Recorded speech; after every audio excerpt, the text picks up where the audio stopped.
একটা মেয়ের জীবনের কঠিন সত্য তুলে ধরলাম, সময় থাকলে শুনে যাবেন। বাবা মায়ের আদরের একমাত্র ছোট মেয়ে আমি রিয়া। 2 দিন পর আমার বিয়ে। মেহমান আসতে শুরু করেছে, বাড়িতে গম গম করছে বিয়ের কুটুমে। দাদিরা আমায় নিয়ে রসিকতা করছে, ভাবিরাও কত তামাশা করছে, আমিও হাসছি। অনেক রাত হলো, সবাই ঘুমাচ্ছে। গোটা বিয়ে বাড়িটা গভীর ঘুমে মগ্ন, কিন্তু আমার চোখে ঘুম নেই। রাত পোহালে আমার গায়ে হলো। বাবার বাড়ির অধিকার নিয়ে আর মাত্র একটা দিন আছে, এর পরের দিনই চলে যেতে হবে অন্য একটা অপরিচিত মানুষের ঘরে। তাদের আপন করে নিতে হবে, কিন্তু যারা আমার আপনজন তাদের আমি প্রতিদিন দেখতে পাবো না। এমনকি যে মা আমায় জন্ম দিল তাকেও না। আমার রক্তের সম্পর্ক, আমার আপনজন বলে অন্য কাউকে আপন করতে হবে, এটাই হয়তো নিয়তি। সবার সাথে দেখা হবে হয়তো, কিন্তু আমি তখন অন্য বাড়ির বউ। নিজের বাড়িতে আমি আসবো অতিথি হয়ে। খুব মনে পড়ছে আম্মুকে জড়িয়ে ধরে ঘুমানোর রাতগুলো, আব্বুর সাথে করা বায়নাগুলো, বোন আর বড় ভাই দুটোর সাথে দুষ্টুমি, ঝগড়া, খুনসুটির সময়গুলো। ওদের সাথে আর ঝগড়া করা হবে না। সকালে ঘুম থেকে দেরি করে উঠে বলে আম্মু আর বকবে না। আমার ভেতরটা ফেটে যাচ্ছে।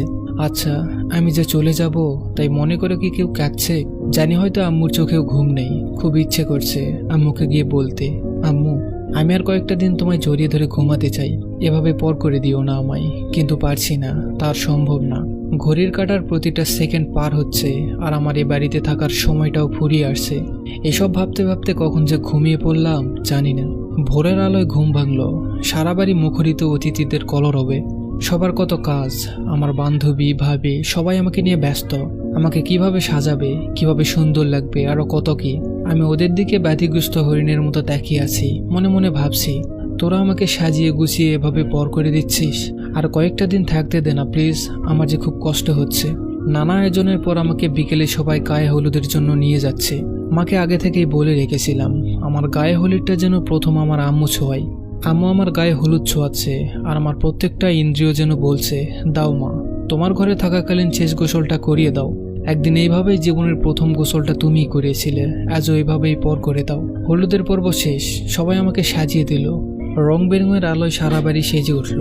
সবাই আমাকে ঘিরে বসেছে, একজন একজন করে মেহেদি পরিয়ে দিচ্ছে। আগে কত স্বপ্ন দেখতাম এই বিষয়গুলো নিয়ে, কিন্তু আজ বিষণ্ণতা আমায় ঘিরে ধরেছে। ইচ্ছে করছে চিৎকার করে কাঁদতে আর বলতে, আমাকে পর করে দিও না। সবাই যখন চলে গেল, চুপি চুপি আম্মুর কাছে গিয়ে বসলাম। আম্মুকে বললাম, আম্মু আমার খুব খিদে পেয়েছে, আমাকে আজ তুমি খাইয়ে দিবে? আম্মু বলল, কেন দিব না, তুই বস, আমি খাবার নিয়ে আসছি। আম্মু আমাকে খাইয়ে দিচ্ছে, আর আমি ছলছল চোখে আম্মুর দিকে তাকিয়ে আছি আর ভাবছি, মাগো তোমার ছোট্ট মেয়েটা রিয়াজ কত বড় হয়ে গেছে, কাল তার বিয়ে। হঠাৎ আম্মু আমাকে জড়িয়ে ধরে হাউমাউ করে কেঁদে দিল। আমিও আর নিজেকে আটকাতে পারলাম না। আম্মুকে জড়িয়ে ধরে অনেকক্ষণ কাঁদলাম।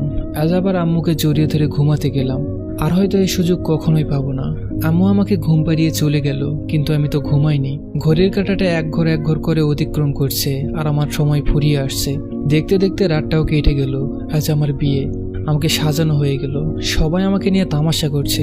হঠাৎ কে যেন এসে বলল বর এসেছে। আমার ভেতরটা যেন কেমন করে উঠল। সবাই ছুটে গেল বর দেখতে, আর আমি একলা ভাবছি, আর মাত্র কিছুটা সময় এ বাড়িতে থাকার সব অধিকারটুকু যাচ্ছে আমার।